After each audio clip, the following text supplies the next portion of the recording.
เนี่ยโทรเขาหาก็ได้เลยครับเฮ็ดช่วงแรงพุ่นแหละคำเฮ็ดจ้ะแม่นโอ้ที่โอ้ระวังล้มไปเรื่อย มาคลิปเลยมันนี่เดี๋ยวแหละ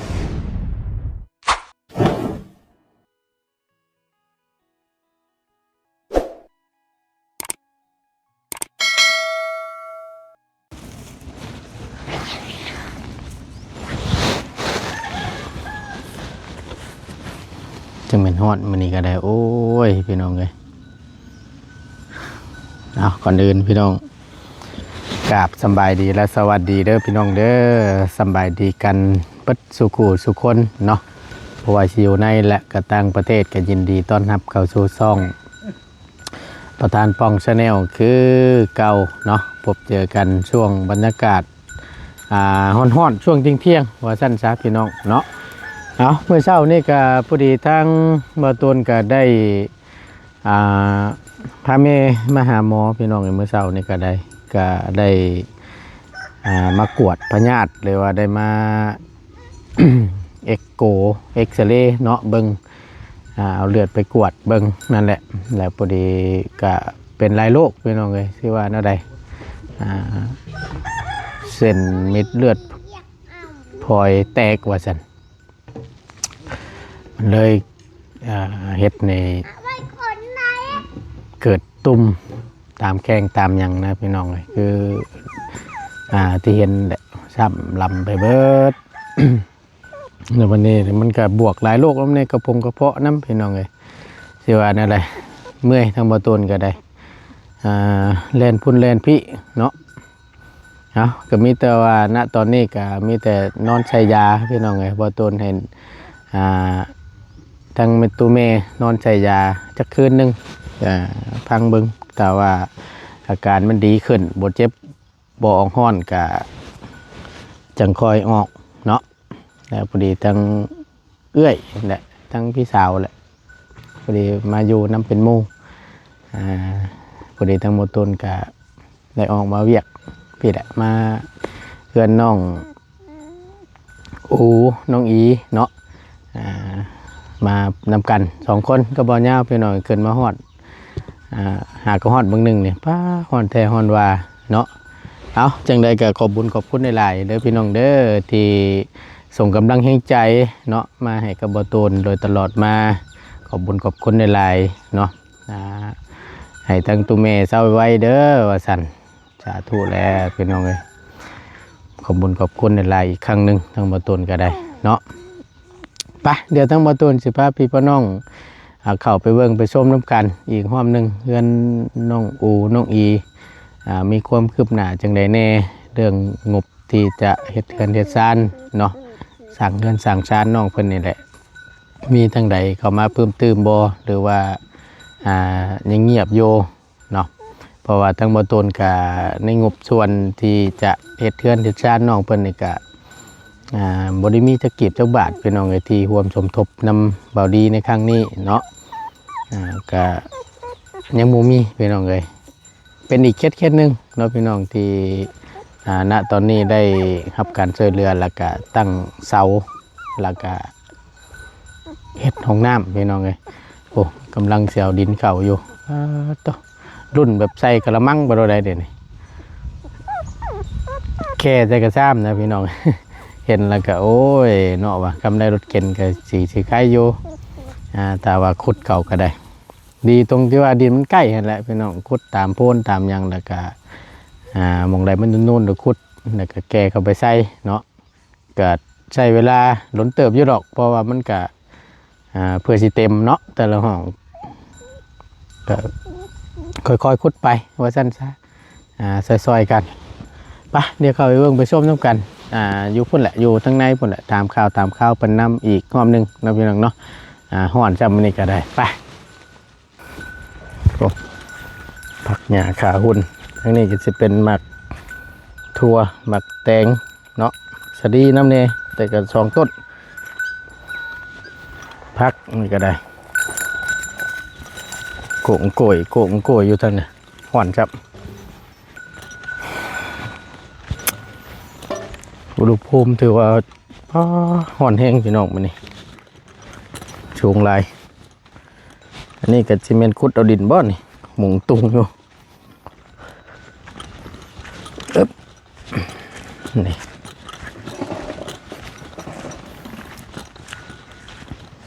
พูดแล้วเอาลิ้นเข่ากับเพียงขั้นพูดแล้วพี่น้องเนาะเพื่อจะเต็มนี่ก็ลายเติบอยู่โอ้กำลังเตรียมไว้แล้วเอานู่นตัวนี้เลยเนาะ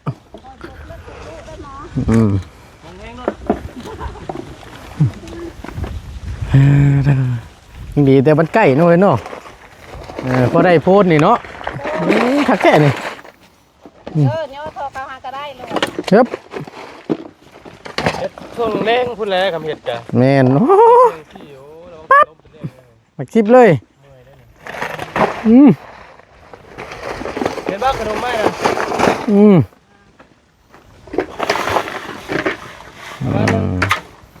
นี่เดี๋ยวแหละเข่าแล้วก็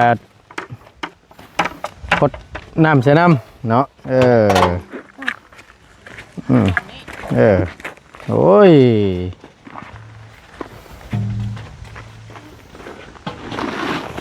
คือสิใช้เต็มพอได้นี่เนาะโอ้บัดปุริพลนั่นโปโลตัวนี้เนาะบ่ยาวเนาะสบายดีเด้อสบายดีฮะเรียบร้อยแล้วบ่ยาวเว้ยผ่านไปด้วยดีป่ะผ่านไปด้วยดีจบเมื่อเช้านี่แหละมั่งถูกมั่งถามไปแล้ว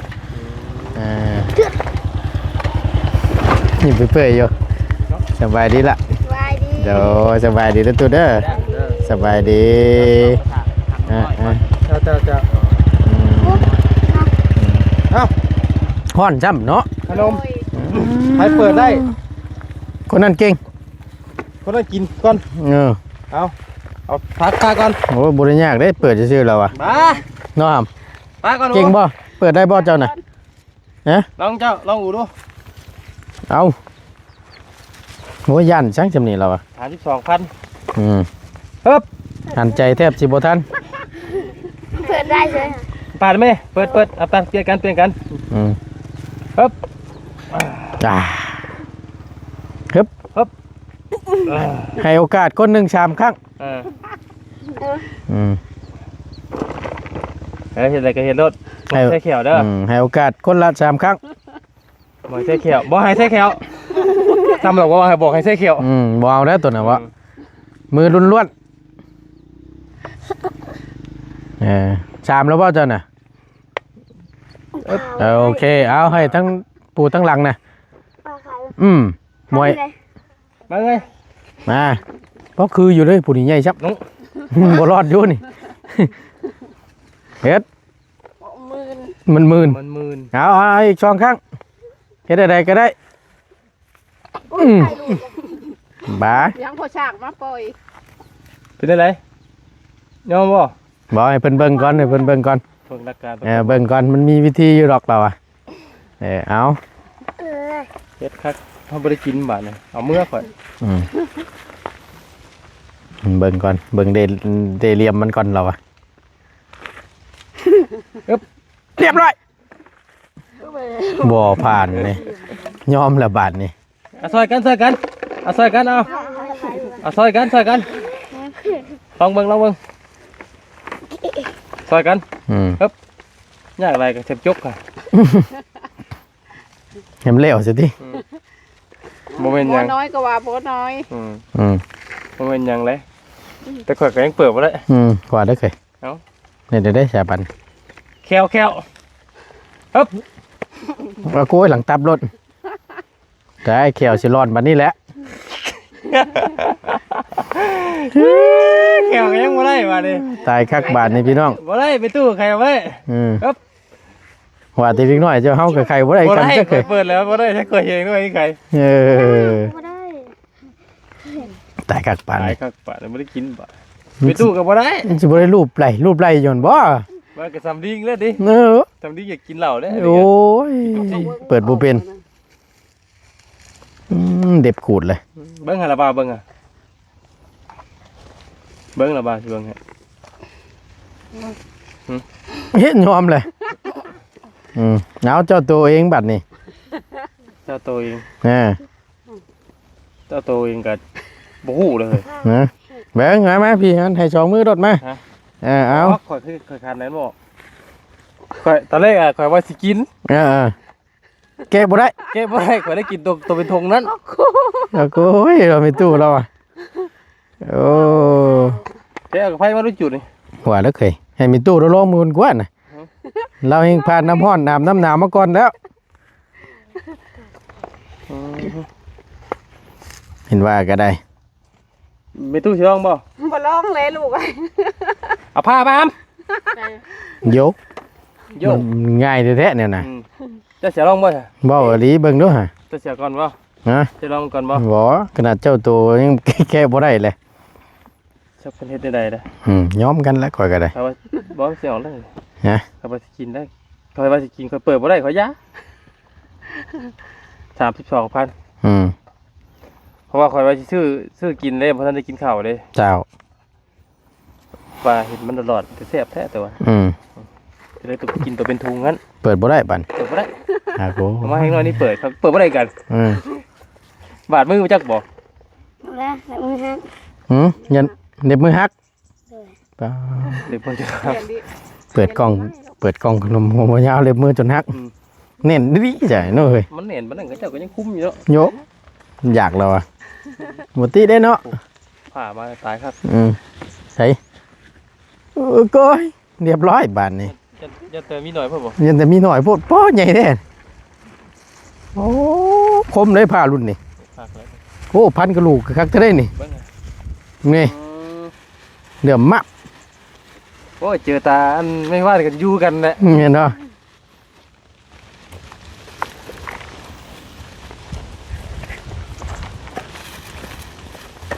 เดี๋ยวนั่นบ่เฮ้ย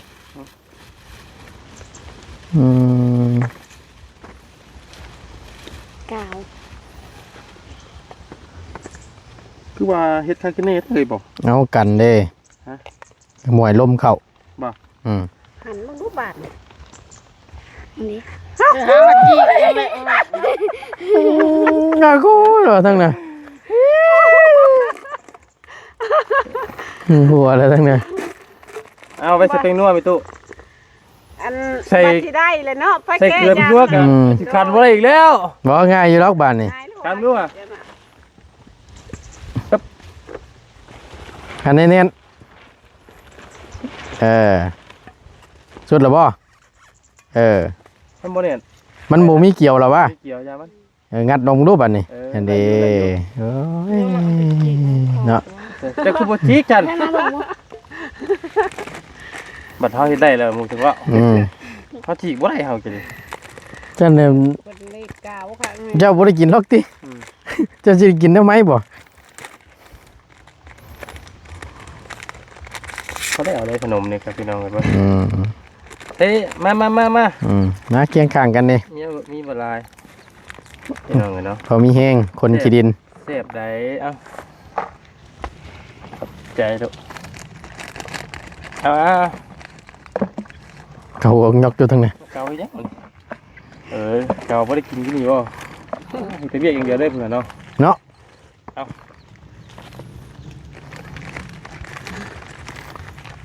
เอาไม่ตู้กินบ่ไม่ตู้นี่ กินแล้วลูก เอาละ ไม่มาไม่ปกเนาะอย่าประทับแล้วไว้ใช้เป็นหนกเป็นหนก ใช่หันใช่นี่ อะไรร้านที่กินร้านกินเอาตู้ บ่ขอบใจหลาย มันแซ่บเนาะพร้อมจะแก้ยากแล้วแซ่บ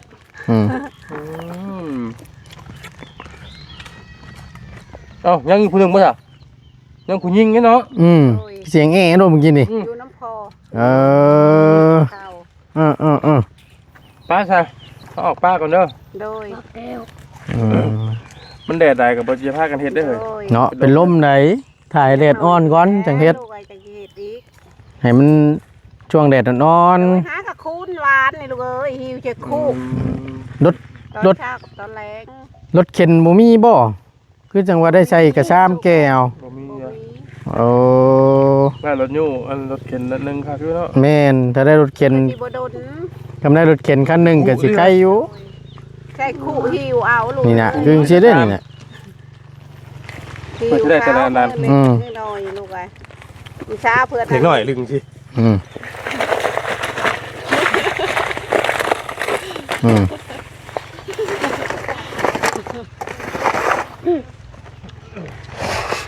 อืม คือน้องอี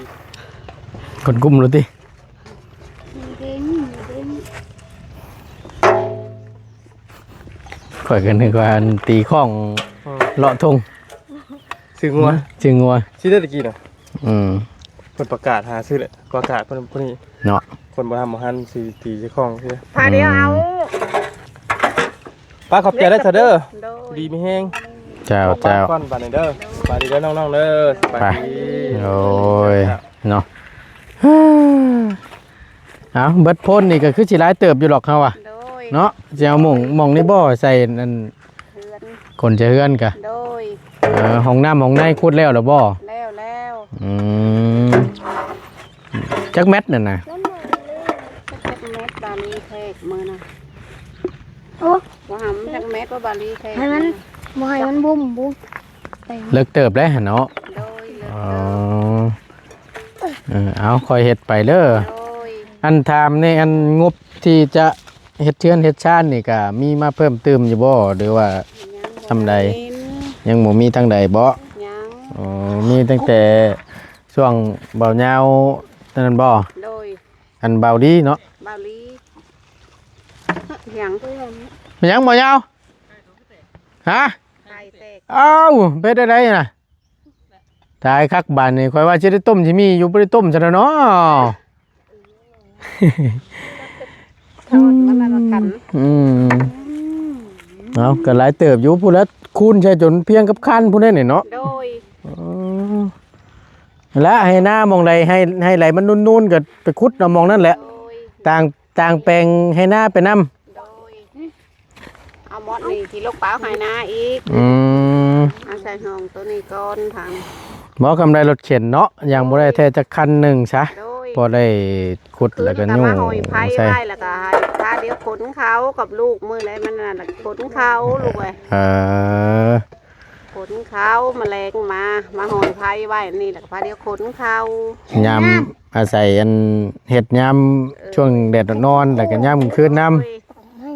ช่วงตอนเว้นมันร้อน โดย อากาศมันอบอ้าวดิพี่น้องเอ้ย โดยมันแดดลีร้ายบาทนี่ฮะ อืม แดดไปนี่ลม นับมือแล้ว โดย นับมือแล้วสิฮ้อนนี่ โดย เจ้าหน่อยก็สงกรานต์ โดย ให้ บุ ได้ ญ เต็มครบพี่เด้ที่ อาการนั้นพูดแล้วบัดนี้แมงจักรจันทร์พูดแล้ว โดย เนาะ ขนข้าวมื้อเช้านี่พอดีหมู่มาน้ำไปขวัดน้ำช้าง น้ำช่างใช้ตุ พุ่นแลลูกเอ้ย น้ำช่างกินนี่บ่ น้ำช้างกิน น้ำช่างร่วมบ่ โดย เอ ไปกับน้องกิ๊ก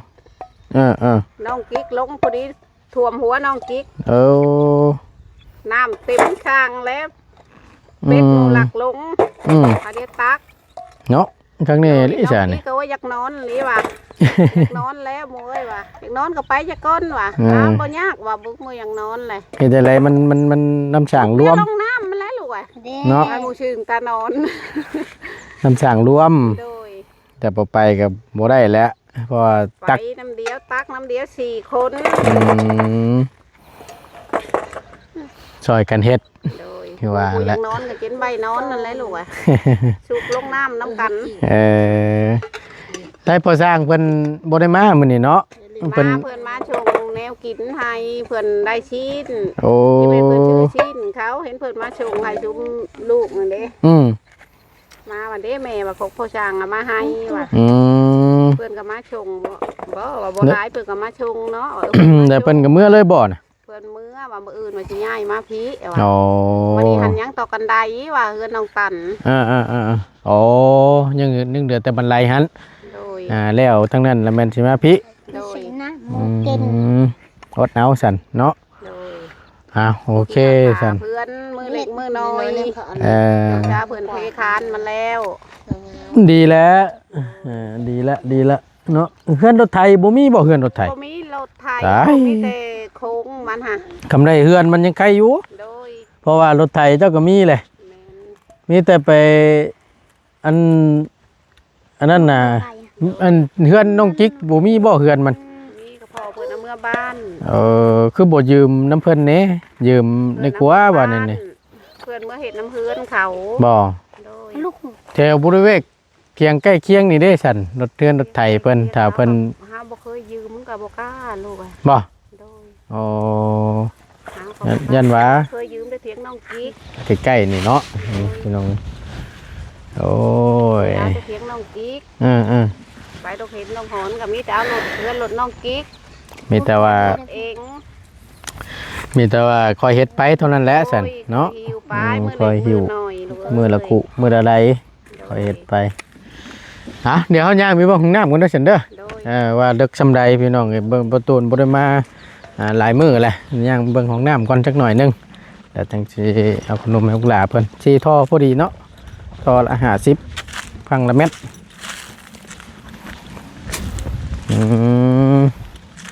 เรียบร้อยปาดนี่โอ้ขุดแบบซี่ได้บ่นี่ข้างในดิซะพี่น้อง